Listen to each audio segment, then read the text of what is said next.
పశ్చిమ గోదావరి జిల్లాలో ఇసుక వివాదం తారస్థాయికి చేరుకుంది. ఇసుక అక్రమాలపై హైకోర్టు తీవ్ర స్థాయిలో ఆగ్రహించిన నేపథ్యంలో జిల్లా యంత్రాంగంలో కదలిక వచ్చింది. హైకోర్టు ఆదేశాల మేరకు పశ్చిమ గోదావరి జిల్లా వ్యాప్తంగా రెవెన్యూ, పోలీసులు సంయుక్తంగా తనిఖీలు ప్రారంభించారు. నరసాపురం డివిజన్లో నిడదవోలు పరిధిలో ఇసుక అక్రమ నిల్వలపై ఆరా తీసేందుకు తనిఖీలు చేపట్టారు.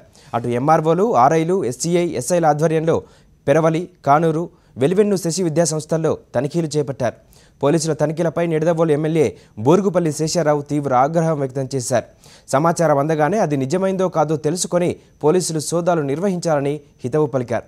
అంతకుముందు 25 కార్లతో కార్యకర్తలను తీసుకొని ఏలూరులోని జడ్పీ చైర్మన్ నివాసంలో ఎంపీ మాగంటి బాబు, ఎమ్మెల్యేలు బడేటి బుజ్జి, గన్ని వీరాంజనేయులు, చింతమనేని ప్రభాకర్, జవహరార్ తదితరులు అత్యవసరంగా సమావేశమయ్యారు. అత్యుత్సాహం ప్రదర్శిస్తున్న పోలీసులు బదిలీ చేయించాలని నిర్ణయించినట్టు తెలుస్తోంది.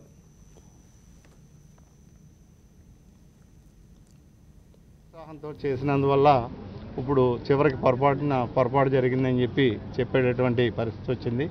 అంటే కొంచెం మేము కూడా ఒక ప్రతిష్టాత్మకమైనటువంటి ఇన్స్టిట్యూషను, అలాగే ముఖ్యమంత్రి గారు అక్కడ స్మార్ట్ విలేజ్ కాన్సెప్ట్ అది అక్కడి నుంచి మొదలుపెట్టి అక్కడ చేసి చెందారు.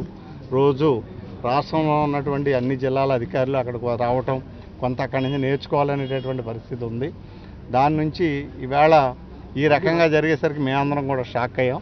అందుకని ఈవేళ ప్రభుత్వంలో ఉన్నాం కాబట్టి బాధ్యతాయుతమైనటువంటి పరిస్థితిలో మేము నలుగురం కూర్చొని అసలు ఏంటి, ఎందుకు జరిగింది, ఏంటి అన్నది మాట్లాడటం జరిగింది. తర్వాత వాళ్ళు కూడా జరిగిన ఇన్వెస్టిగేషన్ ప్రకారం ఇదంతా పొరపాటుని ఫేక్ ఇన్ఫర్మేషన్ రావటం వల్ల జరిగింది, పొరపాటు జరిగిందని చెప్పడం జరిగింది.